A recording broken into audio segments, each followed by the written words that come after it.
Thank you for coming, and with no further ado, let's jump into if automation is always the right answer. So what you will take away in the next 20 minutes is who is Romain? Romain, that's actually this gentleman, entrepreneur, inventor, and really an engineer. What else do we take away? You're going to learn about the markets in nowadays. You probably know this already, but it's a nice repetition, what's going on in the industry, when to automate, and what are we doing with robotic systems. Thank you, Rudy. So Rudy told me you have to be a human. Don't be a robot as usual, Roman. So talk about yourself a bit.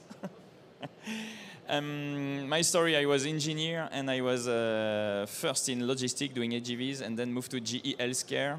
And with Renaud, the co-founder of Exotec, we were both engineers, architects, software and hardware. And in 2014, we said, at that moment, Amazon said, I will shut down the sales department of Kiva System. And we said to ourselves, there must be something to be done. And like crazy engineers, draw a lot of solutions. And in the end, we selected the Skypod System that you can see on our booth. That was really the beginning of the story of Exotec. That was in 2015. And after that, it went very fast. 2016, we sold the first one. 2017, as it's written here, we delivered it. It was for a French e-commerce supplier. And now Exotec, it's 400 people. We did 100 million revenue last year. We'll do 200 million revenue this year. We have 10 systems in the US. And we are working with the major brands like Gap, Uniqlo, Carrefour. We can even talk a bit about what we've done with these players. And I love crepe and wines, that's right. And also French fries because I'm next to Belgium. And I will move in September in the US because we really see that we have a super high traction in the US and that will be a big part of Exotec story in the coming years. So I hope that everybody can understand us. I know you're going to deal with a German accent, with a French accent, so you can tell we were not born and raised in Alabama. But we are fixing that. I live in the States for a long time. Looking forward that Romain is joining me. And let's talk about the market a little bit. So I'm not going through and explain to you all what that is. So the key messages are that e-commerce is growing. The pandemic accelerated that. And what we hear from a lot of clients is you just can't get people. Everybody knows the supply chain worldwide is in, well, I always hate it when people say it is a mess. Well, we have trouble with sourcing, everybody has. The consumer shifting the behavior. Remember when everybody was ordering toilet paper? And it took forever to catch up with that. And that story is continuing, particularly over the last few years. So this is a statistic what Gartner performed with major retailers and brands. What are your major pain points? And number one, you can see is labor shortage. And to summarize that, here we go again, the Amazon effect. So Amazon is disrupting the retail market. Number two, we have a booming e-commerce. I'm not telling you anything new. And I think the challenge there is when you look at the pandemic, in the last 20 years, e-commerce grew as much as in the last 20 months, something like that. And what does it mean for major brands and retailers? That means they can probably predict, or you can probably predict your brick and mortar business because it's steady or maybe shrinking a little bit. And the big question is, how much is e-commerce growing? Forgot to click those slides here. No, we have the errors in there. All right, just to summarize that, so retailers and brands are facing an unpredictable future with respect to their online sales. And that is causing major challenges. How do we overcome that? How do we get ready for the future?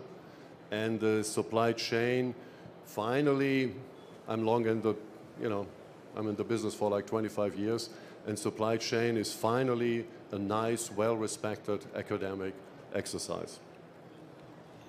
So we can spoil a bit. Is automation always the best answer? Our answer is no. It's not the only path. You have manual warehouses, traditional automation warehouses, but also robotics. And today we want also to talk about that. What we see, what are the differences between robotics and traditional automation. So we'll discuss when we think going from one role to automation is important, and within automation, when to choose between robotics and traditional automation. So let's get some definition. What we call, warehouse automation, we see two ways of doing warehouse automation. Traditional automation, you know that, it exists since 40 years. And since a few years, and I think you can see it if you move on the trade show, you will see more and more robots, more and more AMR, and in general, I would say less and less hardware and more software. So when to switch from manual to warehouse automation, well, we can get back to what we are discussing on the market need. It's about labor shortage most of the time, and we've seen that in Europe, we've seen it in US, we've seen that in Japan. Everybody is facing labor shortage. So it's not only about doing more lines per hour with a given team, it's also about preventing that team from moving and limiting the turnaround. So the working conditions are super important. And that's what automation, warehouse automation will bring. You will have people working faster, and you will have people with better ergonomics. So better working condition, less turnaround.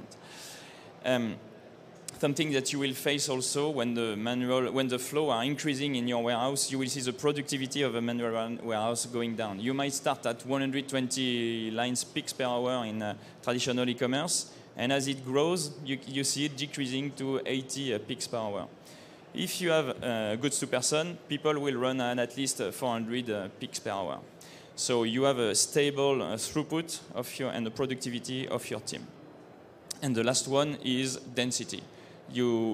As the SKU, number of SKU is increasing, you need to store more in a given warehouse. Square meters are also getting, and square feet are getting more and more expensive. So putting more in a given warehouse is important. So with our system, you will multiply by 5 the productivity of operator and also by 5 the density of storage. So when to automate with robotics? What is the... As Romain said, why do we see so many robots on the show compared to 4 years ago? 2 years ago, it was the last show in Atlanta. So what is happening there? So I'm a more traditional guy. I came out of the traditional automation. And let's make an example with a conveyor. Everybody knows what a conveyor is. And when you like to install a conveyor in your facility, what do you need? You need a mechanical team. You need electricians. You need PLC guys. And then you need software guys. Because today a conveyor without software is pretty much useless. Now, when you look at the robotics, you don't need a mechanical guy. You just roll in the bots. You don't need you need a little bit of an electrician because somewhere is a charging station. You don't need PLC guys, and you only need a PC team, the software team. So compare that with the traditional automation to robotics. You need much more team involvement, much more project management. Not the other way around. With the robotics, then you need much less team involvement. It's a much simpler system, and therefore that allows a more robust system because less people involved, less parts involved, less complexity. That allows you to be much more disruptive and faster.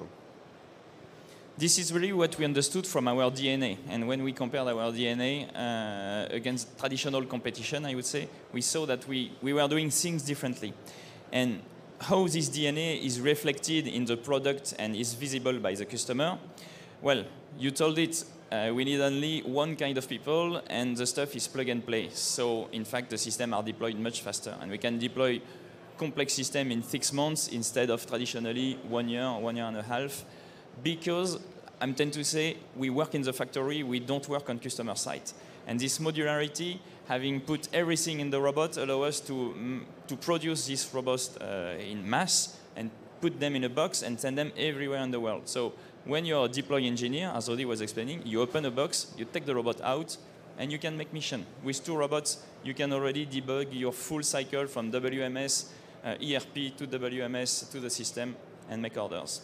So systems are deployed very fast. And then this modularity is also about scalability. If you tell us I'm doing 20% more orders, then we say, okay, we get back and we add 20% more robots. And there's no downtime. You can add robots in the system. You don't need to shut down the system. So these systems have been built to evolve. Okay. And the last one is about footprint and sustainability. This robot weighs 30 kilograms, and when it decelerates, it charges the battery. When it's going down, it charges the battery. So usually, compared to traditional system, we are 5 times more efficient in terms of power consumption. So better for the planet, also better for the OPEX of the warehouse. So as you can tell, we're engineers, so we try to put those benefits into a chart. So let's start with the left chart. There's throughput over flexibility. You probably know if you have a manual operation, the flexibility is high because you need more throughput, you throw more labor in there. Well, there's eventually a limit to it. If you add automation, you just lose flexibility because automate means you follow a process, and when the automation is maxed out, then it's maxed out. So you lose a little bit of flexibility there. So with the robotic system, you kind of get both of two worlds. You maintain the flexibility and you increase the throughput. So that's one major takeaway. The other way is, what does that mean cost per unit, cost per pick, with respect to automation, traditional automation, and robotics? And when you follow this chart, the green line is traditional automation, the orange line is robotics, and the blue line is manual. So when you look at that, you have a low throughput warehouse, automation makes no sense. Robotic makes no sense. The throughput is low, you're better off manual. At some point, when you are growing, I guess we're all in the business of growing the business, at some point, you need to automate something. And when you look carefully, the orange line is a little bit lower. That means with the robotic system, there's less overhead, and the entry into automation is much earlier. So you don't have to have those high throughput numbers, so you can just start slower. There's a beautiful German word, Investmentsicherheit, but I don't bore you with that. That basically means when you start investing into an automation, it doesn't have to be super precise, that it's absolutely correct for the next 3 or 5 years. You can start with a little bit of variance. Because if you made a little mistake, you underdimensioned the system, no big deal, you just add a few robots on the fly. That is one of the major advantages of a robotic system.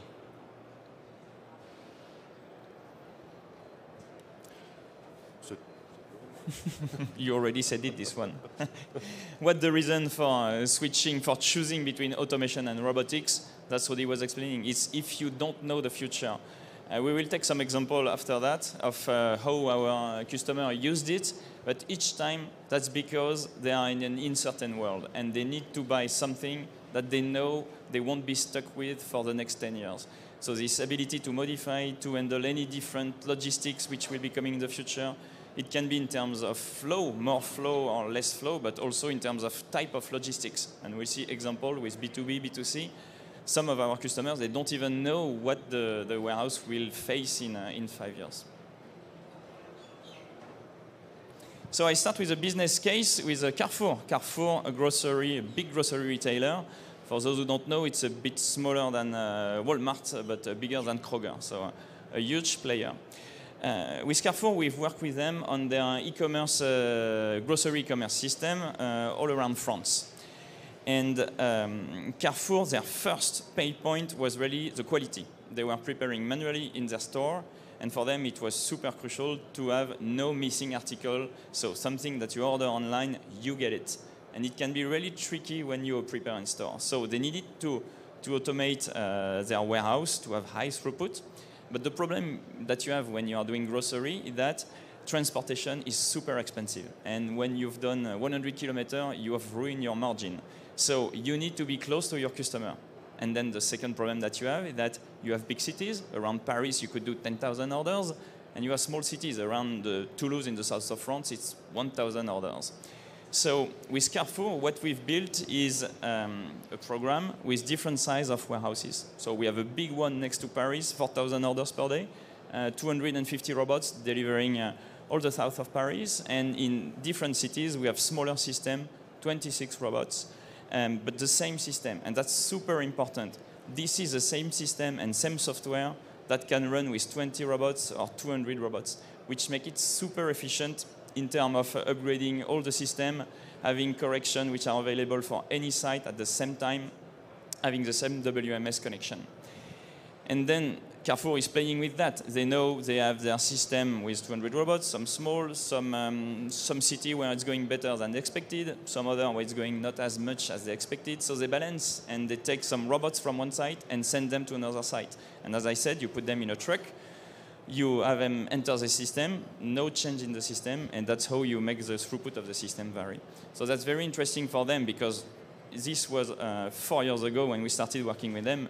And it's very difficult to predict what will be the grocery e-commerce. So they needed to buy something where they knew they would modify it. Let's talk about Decathlon. Decathlon is the biggest sporting goods retailer in the world. It just happens to be they have no store in the US. I guess it's about to come. So Decathlon is a traditional brick and mortar retailer. They know exactly what's happening in their stores. They can plan for it. They have a good forecast of what the brick and mortar business looks like. What they don't know is the online penetration. How much are they going to sell in e-commerce today, tomorrow, and next year? So with that, we deployed a system where they can do both. So it's an omni-channel warehouse, and it's for store replenishment, store fulfillment, as well as for order fulfillment for online orders. That is the Decathlon story.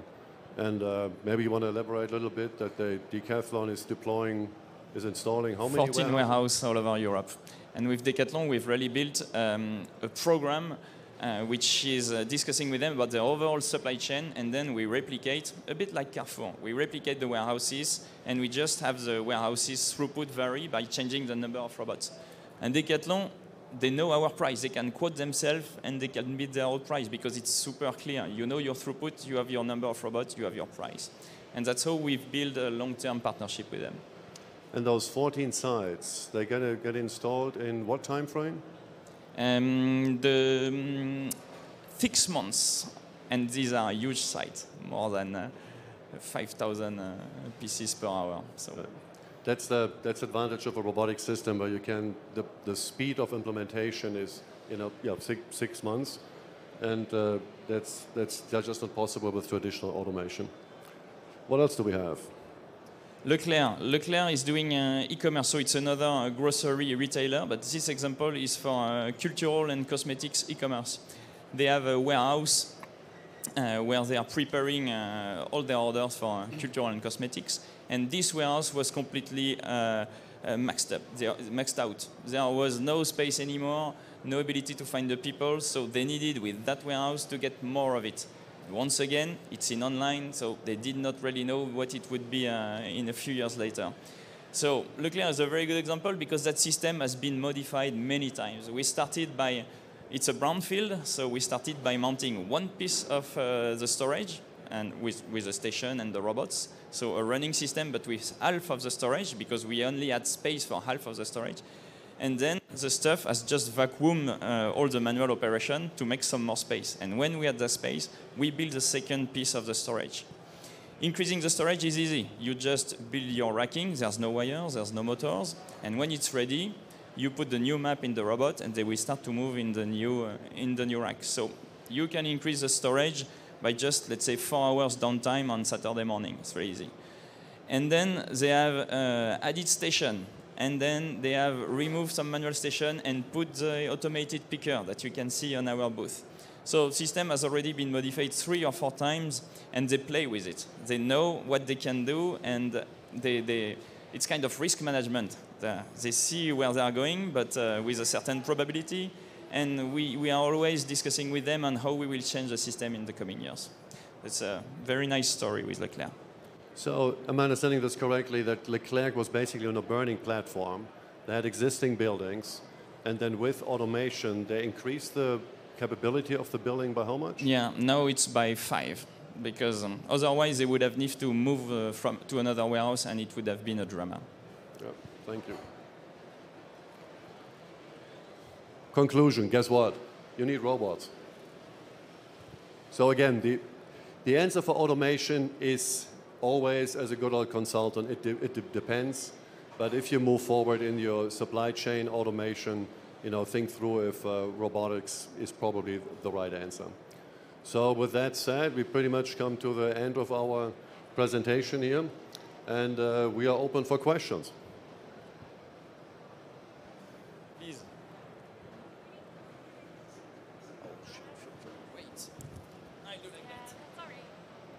Do you have any recommendations or considerations we should be thinking about for implementing robotics in a raw material warehouse where things are a little bit messy? Sorry, a little messy. Like maybe there's a lot of dust because of the raw materials that we're moving. I can have a word on this. Of course, it needs to be at least clean, but for instance, on our system, we wash the floor every 2 months, for instance, to ensure that there is no dust on the floor. But robots are already able, they accelerate, they have a very strong grip on the floor, so dust is not really a problem. Any other questions? We're here now. You see all the booth numbers, see 6291, don't hesitate to show up. And well, if you don't have any more questions, is there a question we should have asked?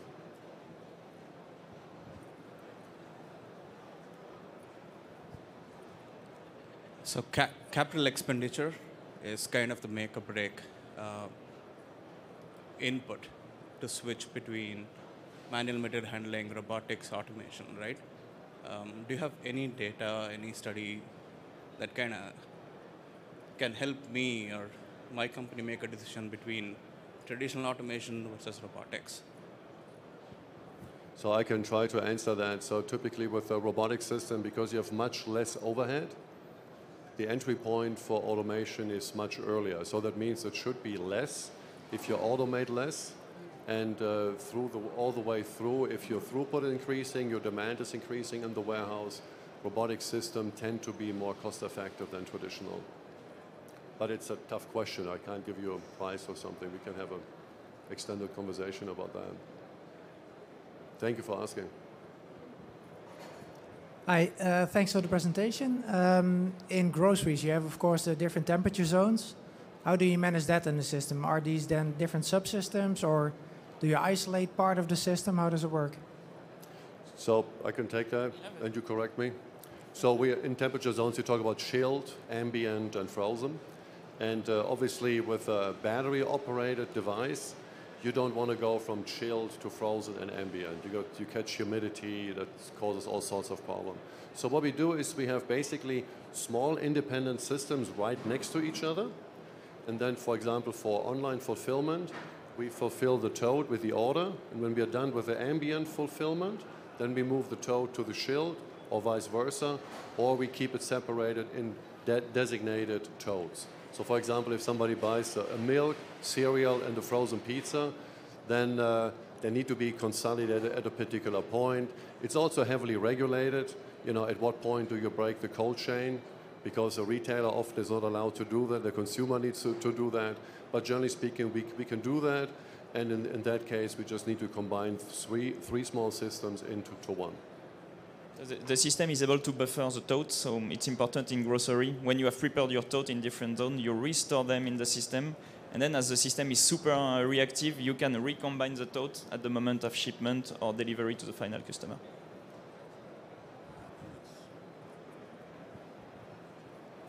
What would you characterize your main differentiators with AutoStore? I can do it. Go ahead. The big difference in the product is the ability to access any tote, any moment. So it means, first of all, the system has a super high reactivity. If you want some emergency order, it will be put on top of your order queue, and that will be the next stuff process. So in 5 minutes, you get your order out of the system. AutoStore is digging into the pile, so they need either to reshuffle, either to be able to dig. In terms of throughput, also, as we don't need to dig, we access the tote, we can extract more throughput of the system. And the last one, that's ready, and it comes ready to this, I don't know what the future is. With that system, you change the logistic, it has always the same throughput. It accesses any tote, any moment, so the throughput is completely independent from your logistics. So it makes our customer comfortable on the future and the change in their logistic that they could have. So the high density comes with an advantage and with a disadvantage. So with a high density, AutoStore needs to shuffle more. They potentially need to have more robots, or it just takes longer, so we can respond better. Another disadvantage or another differentiator, sorry, did I say disadvantage? Another differentiator would be that we are pretty good with sprinkler systems. They're easy to install in our rack.